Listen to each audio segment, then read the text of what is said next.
تعالي بقى نعمل احلى ام علي، بجد هتعجبك جدا. كملي بقى الفيديو للاخر، بس اوعي تنسي اللايك.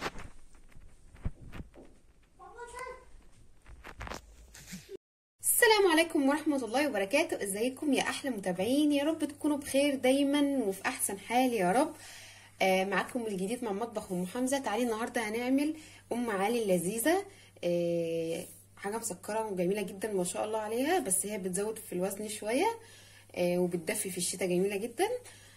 بس اوعي تنسي بقى اللايك لو انت لسه بتشوفيني لاول مره. ما تنسيش تشتركي في القناه عشان يوصلك كل جديد مني. وقبل ما نبدا اي حاجه يا بنات، نصلي على سيدنا محمد. اللهم صل وسلم وبارك عليك حبيبي يا رسول الله. تجيبي اي نوع ام علي. انا جبت حلو الشام، جميله جدا، حلوه بردك، وبتاعه ماي واي بردك كويسه قوي. انا بحب بصراحه بتاعه ماي واي جدا، بس قلت اجرب ام علي بتاعه دي. بصي هي فيها كل حاجه موجوده ورا بالخطوات، تمام؟ بس انا هعملها بابسط حاجه وبتطلع جميله بردك والله. تمام. بيجي مع هو ده الكيس، بيجي كده عباره عن كده، وبيجي معاه كيس المكسرات ده، وبصراحه جاي معاه اللي هو كيس بيكنج باودر، بس انا بصراحه مش هحطه عليه لان هو هحط عليه قشطه. هتشوفوا دلوقتي انا هعملها بطريقه جميله جدا. هو جاي مع كيس بيكنج باودر، المفروض يجي مع كيس قشطه، بس ده كيس بيكنج باودر هديه يعني مع كده يعني. تمام. هنعمل بقى دلوقتي ام علي الجميله بتاعتنا. اول حاجه انا هدفي شويه لبن، هدفيهم بس، هدفيهم فقط لا غير. تمام. هو عكيز بيقولك استخدمي زبده، مفيش اي مشكله، بس انا هحط القشطه اللي عندي. هحط معلقتين قشطه كده على الطاجن، ان شاء الله هيديكي حاجه جميله جدا. تمام. هحط بقى ام علي بتاعتي.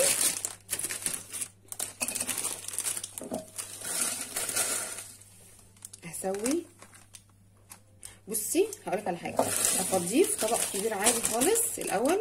خلي الطواجن دي على جنب.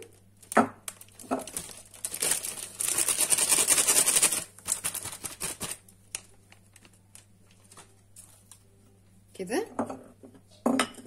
هفتح المكسرات.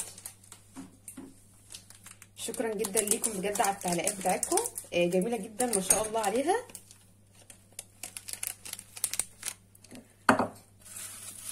احط شويه كده مكسرات، قصدي شويه ام علي كده على الوش، ويبقى كبير قوي، ممكن اكسره شويه. تمام. بص زي ما انتوا شايفين كده، وزعت ام علي بتاعتنا في الطواجن بتاعتك. لو ما عندكيش طواجن الصغيره دي، ممكن تحطي عادي في صينيه بايركس عادي، بس على قدها، ما تكونش بس ايه الصينيه كبيره والام علي حاجات بسيطه. تمام. زي ما انتوا شايفين كده انا سويتهم. هحط بقى ايه، ومش لازم تكسريها قوي، خليها تبقى معقوله يعني. زي ما انتوا شايفين كده حطيت الطواجن بتاعتي الجميله. سخنت كوبايه لبن كبيره، اللي هو بصي ده مج كبير يعني، يعتبر كوبايتين لبن. حطيت سكر فيه، دفيت اللبن طبعا، وحطيت فيه السكر بتاعك اللي انت عايزاه، مش عايزاه مسكر قوي، عايزاه عادب اللي انت عايزاه، ظبطي السكر بتاعك. تمام. واحط كيس فانيليا صغير جدا على اللبن، حاجه بسيطه جدا يعني، كيس صغير بس. تمام. حطيت كيس صغير فانيليا على اللبن. تمام. وهقلب كويس قوي. هتحطي بقى على ام علي من فوق دي، هتحطي المكسرات بتاعتنا الجميله دي، تحطي شويه كده،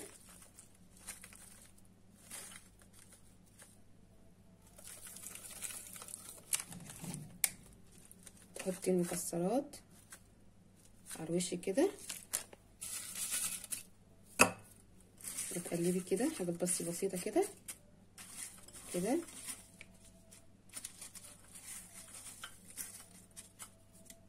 زي ما انتم شايفين كده حطيت المكسرات بتاعتي على ام علي بتاعتي، وحطيتها كده في طواجن. زي ما قلت لك، مش عندك طواجن حطيها عادي في صينيه صغيره، بس ما تكونش صينيه كبيره.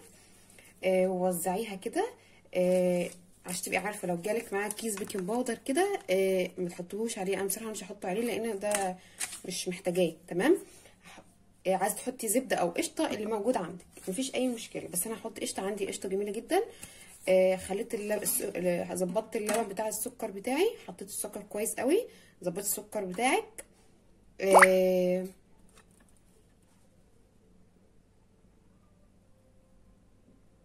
هتحطي بقى ايه على ام علي بتاعتك. حاولي انتي ما تملوش على الاخر يعني. تمام. هحط اللبن بتاعي كده، وتحطي القشطه على الوش كده. بصي هتاكلي احلى طاجن ام علي، بجد هيعجبك جدا. حط قشطه كده على الوش. هروح بقى اسويه في الفرن 10 دقايق 15 دقيقه مش اكتر، تديلي بس وش. وام علي تشرب الميه كويس شويه، قصدي اللبن، وتطلعي على طول، ما تسيبوش كتير في الفرن. تمام. هخلصه بقى وان شاء الله هوريها لكم لما يطلع. بس اوعى حد ينسى اللايك، وما تنسوش بقى تشتركوا في القناه عشان يوصلوا كل جديد مني. اشوفكم على خير كده. يعتبر الطاجن بتاع ام علي خلص كده. هندخله بس الفرن، هياخد وش، وان شاء الله لما يطلع اوريها لكم. اشوفكم على خير. ما حدش ينسى اللايك يا بنات. السلام عليكم ورحمه الله وبركاته.